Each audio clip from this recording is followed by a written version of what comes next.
Halo semuanya, perkenalkan nama saya Raffidia Siregar dengan NIM 11S22050 dari Prodi S1 Informatika. Di sini saya akan menjelaskan hasil codingan saya sebagai salah satu tugas praktikum mata kuliah dasar pemrograman UI yang ke-10 dengan topik bahasa C control flow. Nah, jadi pada control flow ini kita tahu control flow adalah alur eksekusi dalam sebuah program. Pada bahasa pemrograman C, control flow memungkinkan kita untuk mengontrol alur eksekusi program dengan membuat pilihan atau perulangan. Control flow juga memungkinkan program untuk melakukan tugas tertentu hanya jika syarat tertentu terpenuhi atau melakukan tugas berulang selama syarat tertentu terpenuhi. Control flow itu meliputi percabangan if else, perulangan seperti for, while, do while, break, continue, and switch case. Jadi yang pertama kita akan membahas tentang if else. If else adalah sebuah percabangan atau branching pada bahasa pemrograman C. Ini memungkinkan program untuk membuat pilihan antara dua atau lebih blok kode berdasarkan apakah kondisi tertentu terpenuhi atau tidak. Jika kondisi terpenuhi berisi nilai benar atau true, maka kode dalam blok if akan dijalankan. Jika kondisi tidak terpenuhi berisi nilai salah atau false, maka kode dalam blok else akan dijalankan. Jadi di sini kita akan membuat if else untuk hari. Jadi kalau misalnya kita masukkan input hari sama dengan 1, maka nanti yang keluar adalah output Senin. Namun jika nanti kita buat nilai hari itu sama dengan 2, maka outputnya akan keluar Selasa. Jika hari sama dengan 3, maka output yang akan dikeluarkan adalah Rabu. Jika hari sama dengan 4, maka output yang dikeluarkan adalah Kamis. Jika hari sama dengan 5, maka output yang dikeluarkan adalah Jumat. Jika hari sama dengan 6, maka output yang dikeluarkan adalah Sabtu. Jika hari sama dengan 7, maka output yang dikeluarkan adalah Minggu. Dan jika outputnya lain dari yang ke-7 tadi, maka jika input yang dimasukkan itu selain dari yang ke-7 tadi, maka outputnya akan dikeluarkan tidak valid. Jadi sebelumnya kita harus tahu juga kalau misalnya hari ini itu adalah bilangan integer.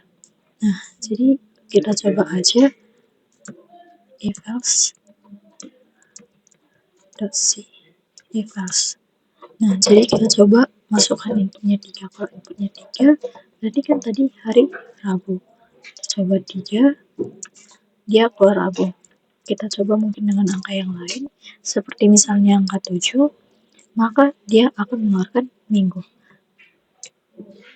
Kita coba 7, yang keluar adalah Minggu. Kemudian kita coba sekali lagi, mungkin kita masukkan inputnya selain yang ke-7 ini, misalnya 10. Maka yang harus keluar itu adalah tidak valid. Coba. Dia keluarnya tidak valid, jadi benar. Lalu kita masuk ke for loop. For loop adalah salah satu bentuk perulangan dalam bahasa pemrograman C yang digunakan untuk melakukan aksi tertentu secara berulang sebanyak jumlah yang ditentukan. Perulangan for memiliki 3 bagian, yaitu inisialisasi, kondisi, dan perubahan. Jadi kita buka codingannya for loop.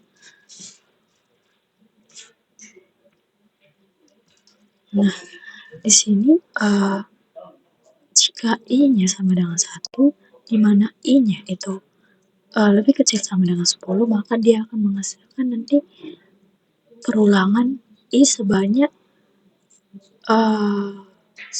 sampai dia kurang dari 10.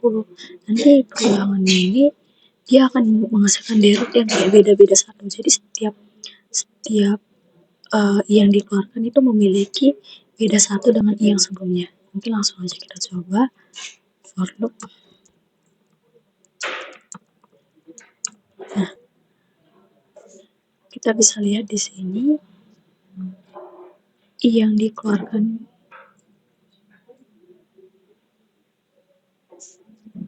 kita ulangi coba for loop.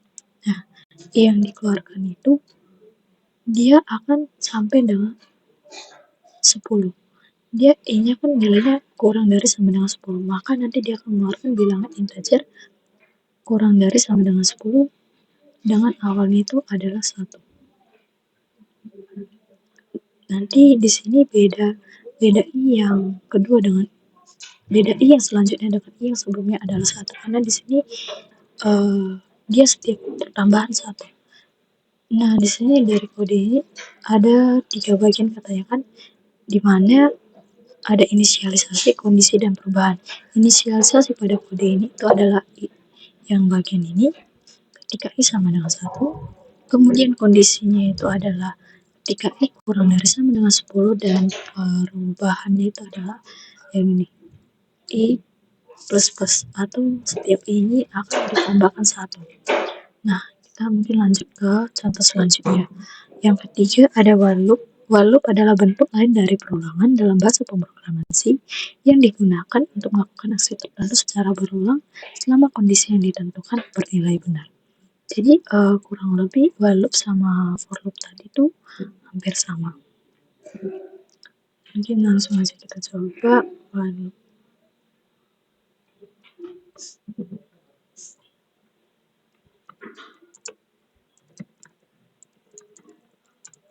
Nah, dia kurang lebih sama dengan for loop yang tadi. Jadi kalau misalnya i-nya ini sama dengan 1, di mana i-nya itu kurang dari sama dengan 10, maka dia akan ngeprint nilai i, di mana nilai i ini akan setiap nilai yang dikeluarkan itu akan tambah 1. Jadi sama seperti tadi, nilai i yang selanjutnya memiliki beda 1 dengan i yang sebelumnya. Kurang lebih sama seperti yang for loop tadi. Kemudian kita masuk ke dual loop. Dual loop adalah bentuk perulangan lain dalam bahasa pemrograman C yang memiliki konsep yang sama dengan perulangan while, namun memastikan bahwa blok perulangan akan dieksekusi setidaknya 1 kali meskipun kondisi mungkin tidak memenuhi syarat. Jadi mungkin kita coba lihat codingannya dual loop. Nah, ini dual loop. Jadi ketika i-nya sama dengan 1, maka kita akan melakukan printf ngeprint nilai i, di mana i-nya ini akan melakukan perulangan i plus plus, atau setiap nilai i-nya akan ditambah 1 ketika nilai i-nya ini kurang dari sama dengan 10. Oke, langsung aja. Dual loop. Jadi ini kurang lebih sama aja perulangannya dengan while loop dan for loop yang sebelumnya udah dijelaskan. Lanjut kita masuk ke break dan continue. Break dan continue adalah dua kata kunci pada bahasa pemrograman C yang digunakan untuk mengendalikan aliran program dalam perulangan. Yang pertama kita akan membahas break. Break digunakan untuk memberhentikan perulangan secara paksa dan melanjutkan eksekusi program dari baris setelah perulangan. Jadi kita coba lihat kode break. Nah, pada kode break ini dia akan melakukan perulangan. Perulangan seperti for tadi, namun bedanya jika i-nya itu udah sama dengan nilai 5, nilai i-nya nanti sama dengan 5, maka dia akan melakukan memberhentikan perulangan secara paksa. Jadi nanti dia keluar ini i sama dengan 5 ini dia udah stop. Kita coba mungkin break. Nah, kan jika i sama dengan 5 maka programnya ini akan diberhentikan. Nah, kita bisa kita lihat setelah 4 kan 5. Nah, seharusnya ini setelah 4 ini ada 5. Namun di sini kita bikin break. Jadi pada saat i-nya sama dengan 5 kita bakal berhenti paksa. Jadi programnya ini perulangannya ini nggak akan berlanjut. Jadi stop di sini aja. Nah, kita lanjut ke continue. Nah, kalau continue ini beda dengan break. Kalau continue digunakan untuk melewati iterasi saat ini dalam perulangan dan melanjutkan eksekusi program dengan iterasi berikutnya. Jadi dia akan melakukan perulangan seperti for tadi, namun pada i sama dengan 5, dia akan melanjutkan ke iterasi selanjutnya. Jadi dia akan melangkahi perulangan saat ini sama dengan 5. Nanti jadi yang dihasilkan dia dari 1 sampai 10 namun tanpa 5. Karena pada saat 5 ini dia tuh kayak dilewati gitu. untuk melewati iterasi saat ini. Jadi dia akan dilewati. Mungkin kita langsung aja. Nah, bisa kita lihat di sini ada dari 1 sampai 10, namun pada saat I sama dengan 5, dia akan melewati iterasi tersebut dan melanjutkannya ke iterasi selanjutnya. Jadi 5 ini akan dilewati. Jadi nggak ada nilai bilangan 5. Nah, selanjutnya ada switch case. Switch case adalah bentuk kontrol aliran program dalam bahasa pemrograman C yang memungkinkan Anda mengevaluasi suatu ekspresi dan memilih blok kode untuk dieksekusi berdasarkan nilai yang ditentukan. Menurutku ini kurang lebih sama dengan if else yang tadi. Kita mungkin coba lihat. Nah, sini ada kodinya. Nah, jadi di sini kita akan ada fungsi hari, di mana hari ini tipe datanya itu merupakan integer. Nanti kita akan membutuhkan input. Jadi nanti inputnya ini akan di scanf sebagai nilai hari.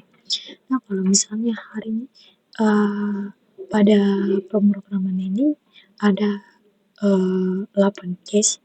Nanti case yang pertama itu adalah jika harinya 1, maka kita akan print atau mengeluarkan output Senin. Lalu nanti programnya akan berhenti.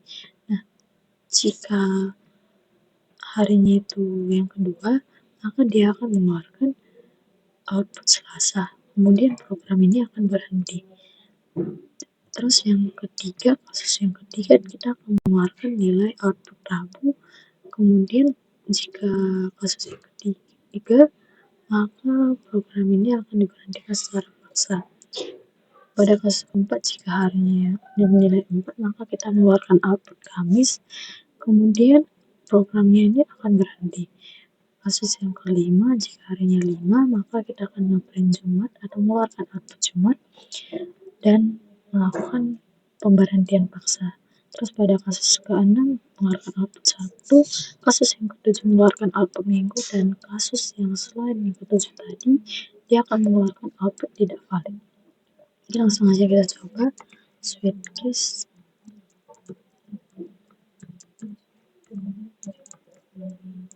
Nah, coba kita masukkan inputnya 5, harusnya yang keluar adalah Jumat.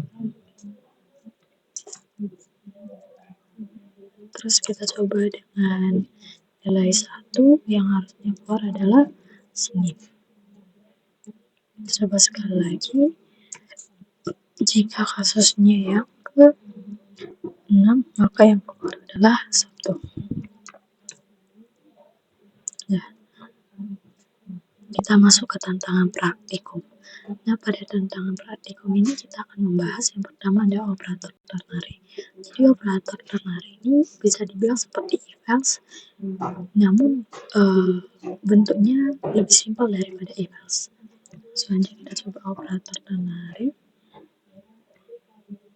Nah, pada operator ternary ini saya membuat program untuk mencari nilai terbesar dari 2 bilangan. Nah, kita pastinya memerlukan 2 variabel, di mana variabel A dan B itu merupakan tipe data integer. Nanti kita memerlukan inputan A dan B, jadi kita akan men-scan nilai integer yang pertama sebagai nilai variabel A dan nilai integer yang kedua sebagai nilai B. Nah, jadi hasilnya nanti bakal sama dengan ini bacanya jika A lebih besar sama dengan B, maka jika pernyataan ini benar, maka dia akan mengeluarkan output A. Namun jika pernyataannya ini salah, dia akan mengeluarkan output B. Nah, kemudian untuk hasil akhirnya kita akan print atau mengeluarkan output dari nilai hasil yang tadi sudah kita deklarasikan di awal. Ini langsung saja kita coba operator ternary. Jadi kita memerlukan 2 nilai integer. Kita bandingkan 2 dan 7. 7 itu lebih besar dari 2, jadi A ini lebih besar sama dengan B. 2 lebih besar sama dengan 7. Ini bernilai salah, maka yang akan dikeluarkan adalah variabel B atau nilai 7. Kita coba. hasilnya 7. Kemudian mungkin kita coba antara 10 dan 1. Nah, pada kondisi ini nilai variabel A itu lebih besar sama dengan B, atau nilai 10 itu lebih besar dari 1. Maka yang akan dikeluarkan itu adalah variabel A atau nilai 10. Lanjut kita masuk ke ganjil genap.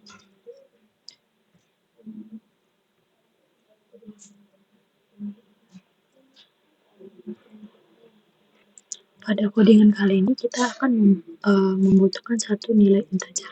Nanti nilai integer ini akan kita tentukan apakah dia merupakan nilai ganjil atau nilai genap. Nah, nilai genap itu adalah nilai yang habis dibagi 2. Nilainya habis dibagi 2 atau tidak bersisa.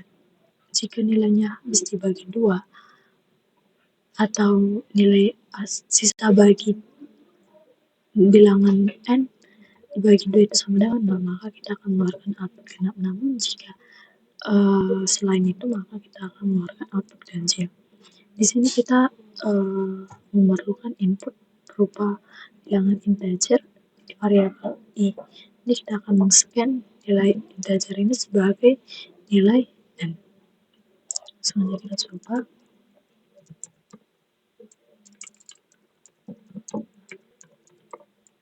Kita masukkan satu bit nilai bilangan saat 3. 3 ini jika dibagi 2 maka sisanya itu 1. Maka dia tidak habis dibagi 2. Jadi dia akan mengeluarkan perintah output ganjil. Jadi harusnya adalah ganjil. Kemudian kita coba untuk bilangan genap seperti misalnya 6. 6 ini jika dibagi 2 itu sisanya 0. Maka dia akan mengeluarkan output genap. Kita coba lagi dengan 2 mungkin nilai 2. 2 ini bagi 2 hasilnya sama hasilnya 1 sisanya 0. Maka dia akan mengeluarkan output genap juga. Lanjut kita akan masuk ke tahun kehabisan.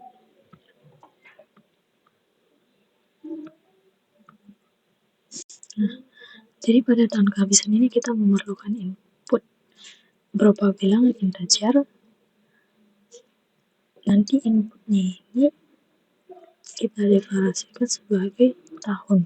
Nah, jadi kalau misal untuk syarat sebagai tahun kehabisan itu adalah jika tahunnya habis dibagi 4 dan tahunnya itu habis dibagi 400 atau tahunnya ini tidak habis dibagi 100, maka dia merupakan tahun kehabisan. Jadi selain dari kondisi di atas, kondisi yang ini, maka dia bukan merupakan tahun kehabisan. Jadi kita coba dengan kasus ini. Sini kita tes dengan tahun 2020. 2020 itu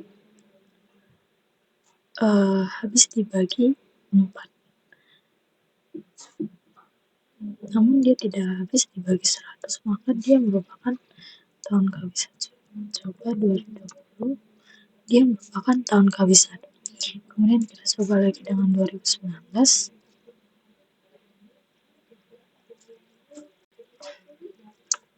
2019 ini dia habis dibagi 4 dan dia itu tidak memenuhi syarat di antara ini.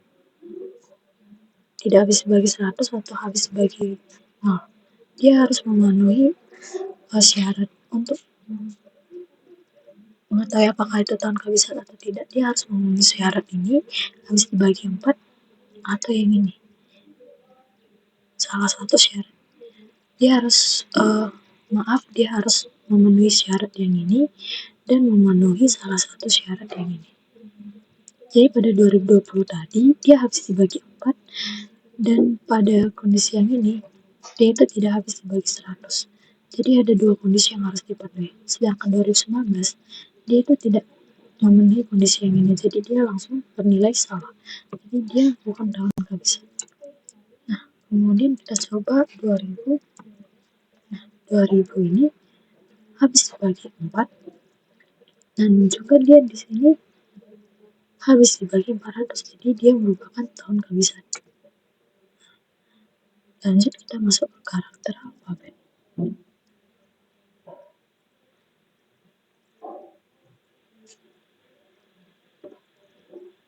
Di sini alfabet.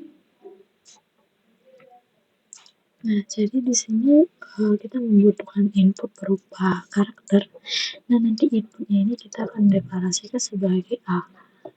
Nah, jika A-nya ini di antara A dan Z, maka dia merupakan alfabet. Atau A-nya ini di antara A besar dan Z besar, maka dia merupakan alfabet. Jadi bisa dibilang bahasa C ini sensitif dengan huruf besar dan huruf kecil. Jadi kita harus deklarasikan dia sebagai antara A dan Z dalam huruf kecil dan antara A dan Z dalam huruf besar. Nah, selain dari kondisi yang ini, maka dia akan mengeluarkan output bukan alfabet. Jadi mungkin kita coba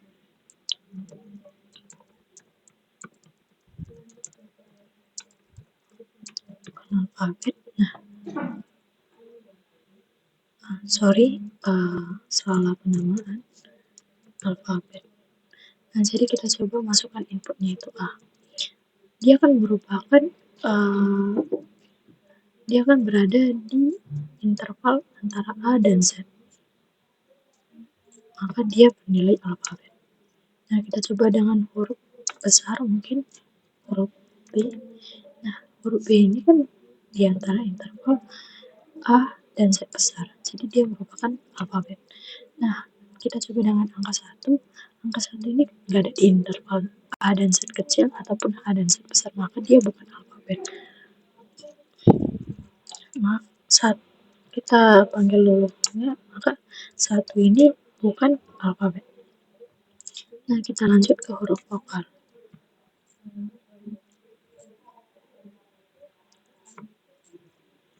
Nah, kita memerlukan inputan sebuah karakter, dan karakter ini akan mendeklarasikan sebagai nilai N.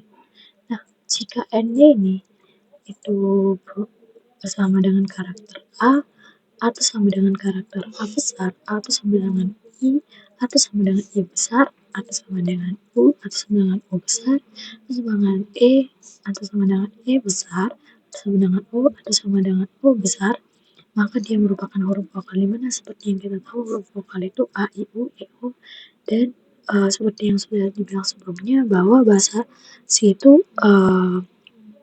sensitif terhadap huruf besar dan huruf kecil. Jadi nilainya akan berbeda jika kita masukkan huruf A besar dan huruf A kecil. Nah, jadi kita harus masukkan kondisi ketika hurufnya besar dan hurufnya kecil. Nah, di sini. Nah, jika kondisi yang ini tidak terpenuhi, maka kita akan menjalankan perintah else, di mana akan mengeluarkan output bukan huruf vokal. Jadi kita coba huruf vokal. Kita coba masukkan huruf vokal A. A ini merupakan huruf vokal, maka dia harus hasilkan output huruf vokal. Nah, kemudian kita coba C. C itu bukan merupakan huruf vokal, jadi dia tidak ada di kondisi yang ini, jadi dia harus bernilai bukan huruf vokal. Kemudian kita coba A besar. A besar itu merupakan huruf vokal, dan C besar itu bukan merupakan huruf vokal. Deret bilangan genap.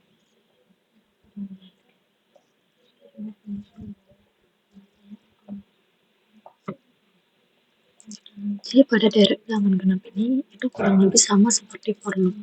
Cuman bedanya deret bilangan genap itu diawali dengan nilai 2. Jadi kondisinya itu kita mulai dengan integer i sama dengan 2. Jadi kita akan mulai perulangan itu mulai dari i sama dengan 2 dengan e itu lebih kecil dan sama dengan jumlah, dan nilai output yang akan dikeluarkan itu memiliki selisih 2. Jadi nanti kita membutuhkan input berupa integer yang akan kita deklarasikan sebagai jumlah. Nanti jumlah ini akan dipakai di sini. Nah, nanti output yang dikeluarkan adalah I. Kita akan mengeluarkan nilai I, di mana I-nya ini sudah kita lakukan ulangan I plus sama dengan 2, di mana nanti nilai I yang selanjutnya dengan I yang sebelumnya itu memiliki beda itu 2. Jadi di setiap nilai yang keluar itu akan ditambah 2 sampai uh, batasnya itu jumlah. Jadi I-nya itu kurang dari sama dengan 10. Kita coba deret genap. Nah, kita coba masukkan 5. Nah, jadi dia akan melakukan 2, 4. Di mana kondisi awalnya ini 2, yang ini. Nah, dia akan menambahkan 2 sampai nanti I-nya ini akan kurang dari sama dengan 5. Jadi nilai yang memenuhi itu adalah cuma 2 dan 4. Kita masukkan jika nilai 10, dia akan keluar 2, 4, 6, 8, 10. Jadi jumlahnya tadi kan kita masukkan 10, batasnya ini 10. Nah, dia akan melakukan loop atau perulangan dengan mengeluarkan output I sebanyak bukan sebanyak sampai I-nya ini kurang dari sama dengan dari input yang kita masukkan, dan I-nya ini bakal memiliki selisih 2. Jadi 2, 4, 6, 8, 10 ini memiliki selisih 2. Jadi kita coba dengan inputnya 1 ini kan kurang dari 2. Jadi 1 ini nggak akan mengeluarkan output apa-apa, karena dia input yang kita atau kondisi awalnya itu udah mulai dari 2, sedangkan 1 ini kurang dari 2. Mungkin selanjutnya kita masuk ke faktorial.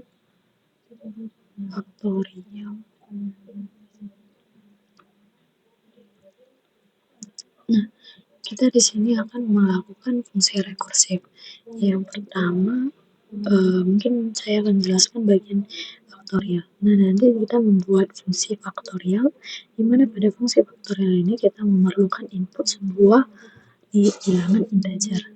Nanti jika inputnya ini sama dengan 1 atau sama dengan 0, maka kita akan mengeluarkan nilai 1. Namun jika input ini lebih besar sama dengan 0, maka lebih besar sama dengan 1, maka kita akan melakukan rekursif, di mana angka dikali nilai faktorial angka kurang 1. Nanti jadi fungsi ini akan dipanggil kembali.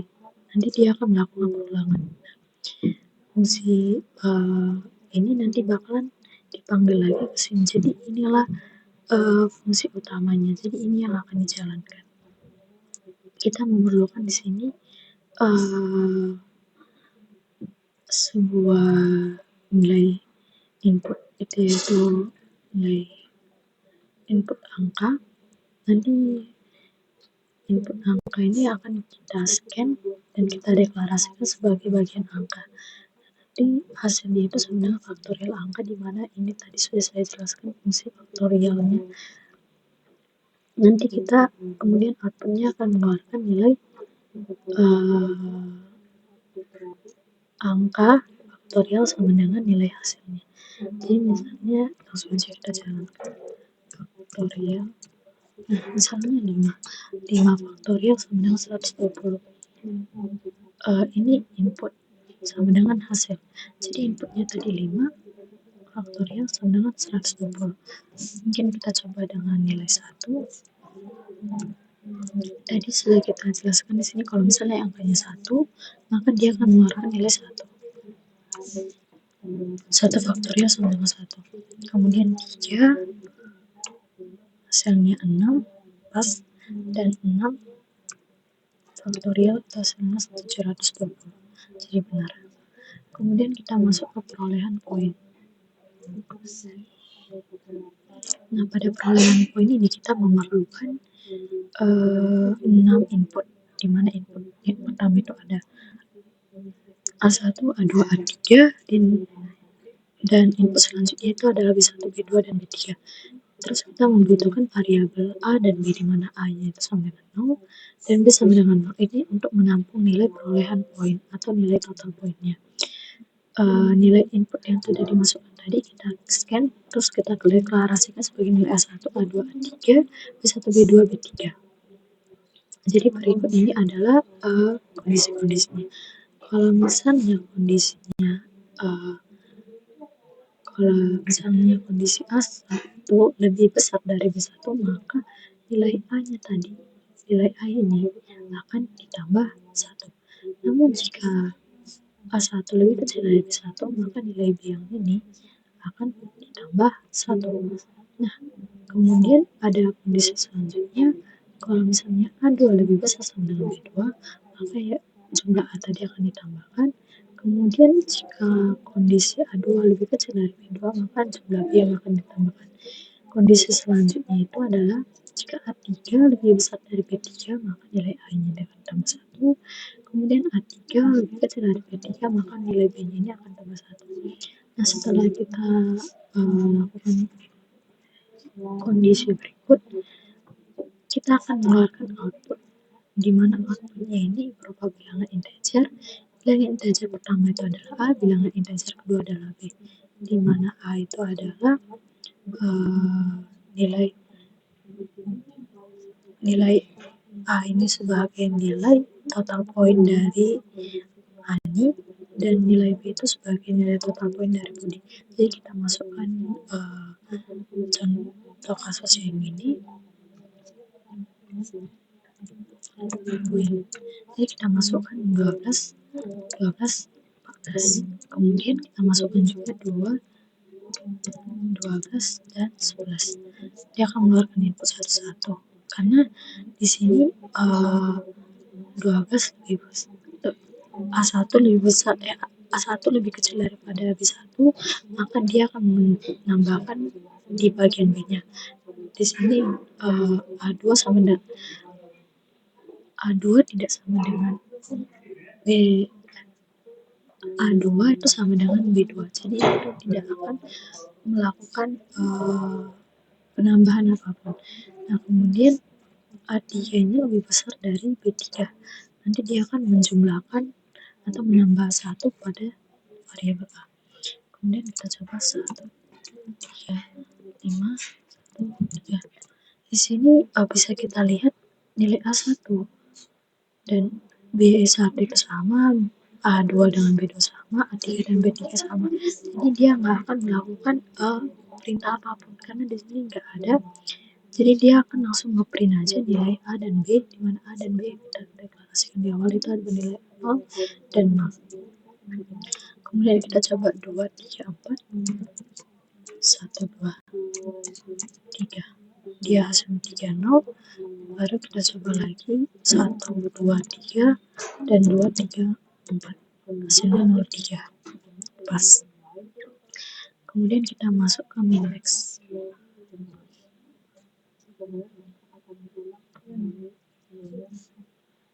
Nah, minmax.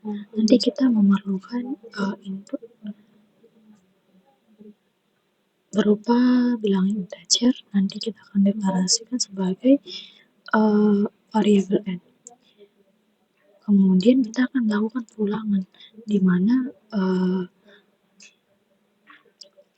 dia akan melakukan jika E sama dengan 1, di mana E itu lebih besar sama dengan N, dan ini akan ditambah 1 setiap perulangannya. Nanti kita akan mengeluarkan output, masukkan angka ke persen %D, di mana persen %D itu merupakan data identifier dari integer variabel I. Nah, kalau misalnya I sama dengan 1, maka nilai terbesar sama dengan nilai terkecil sama dengan angka yang kita masukkan ini. Namun, jika kondisinya selain dari ini, maka kalau misalnya angkanya lebih besar dari nilai terbesar yang ada, maka nilai terbesar sama dengan angka. Nah, kalau nilainya angkanya lebih kecil dari nilai terkecil yang ada, maka nilai terkecil ini akan diganti jadi nilai angka yang kita masukkan tadi. Nanti kemudian kita mengeluarkan output berupa angka terbesar titik 2 persen %D, di mana persen %D itu adalah nilai dari terbesar yang telah kita peroleh, dan angka terkecil persen D, di mana persen D ini adalah nilai terkecil yang telah kita peroleh tadi. Langsung aja kita coba min max. Jadi kita masukkan jumlah angkanya. Nah, kita coba di sini ada 3 angka. 3. Nanti dia akan melakukan perulangan sebanyak 3 kali. Nanti dia 3 kali akan melakukan masukkan angka ke, masukkan angka ke, masukkan angka ke sebanyak 3 kali. Jadi angka pertama itu adalah 2, angka kedua itu adalah 0, dan angka ketiga itu adalah 3. Nanti angka terbesarnya 3 dan angka terkecilnya adalah 0. Kita coba lagi. Di sini ada 8 angka. Yang pertama itu adalah 7. Ada 1, 2, 3, 4, 5, 6, 7. Jadi angka terbesarnya itu adalah 1 dan angka terbesarnya itu adalah 7, angka terkecilnya adalah 1. Kemudian ada di sini ada 6 angka. Kita masukkan angka pertama itu 5, angka kedua 99, angka ketiga adalah 10, angka keempat adalah 100, angka kelima adalah 90, dan angka keenam adalah 11. Jadi angka terbesarnya itu 100 dan angka terkecilnya itu 5. Jadi di sini ada kesalahan ya. Angka terkecilnya harusnya 5. Nah, kita masuk ke format jam. Pada format jam ini kita memerlukan input sebuah bilangan integer. Nanti bilangan integer ini akan kita deklarasikan sebagai detik. Nah, jam itu sama dengan detik. Nilai detik yang telah kita masukkan itu dibagi 3600. Nah, nilai menit itu sama dengan nilai detik dikurang nilai jam kali 3600 dibagi 60. Kemudian nilai second atau nilai detik yang akan dihasilkan pada nilai akhir sama dengan nilai detik dikurang jam kali 3600 dikurang juga nilai menit dikali 60. Nanti kita akan mengeluarkan output berupa nilai bilangan integer, di mana bilangan integer ini memiliki 2 angka, titik 2 dari integer yang memiliki 2 angka, titik 2, kemudian bilangan integer memiliki 2 angka, di mana integer yang pertama itu mendeklarasikan jam, integer yang kedua itu mendeklarasikan menit, dan integer yang ketiga itu mendeklarasikan second. Selanjutnya kita coba format jam. Kita masukkan angka 500. Biasanya 0, 8, 20. Jadi 500 itu sama dengan 80 detik 20. Kemudian 13 itu hasilnya 10, 13. Dan kalau 1 maka nilai jamnya 0, nilai menit 0, nilai detik 1. Kemudian kita masukkan 7321, 7321. Hasilnya adalah nilai jam 2, nilai menit 2, dan nilai detik adalah 1. Mungkin sekian dulu presentasi dari saya. Jika ada kesalahan dalam ucapan maupun pengetikan, saya mohon maaf. Sekian dari saya, terima kasih.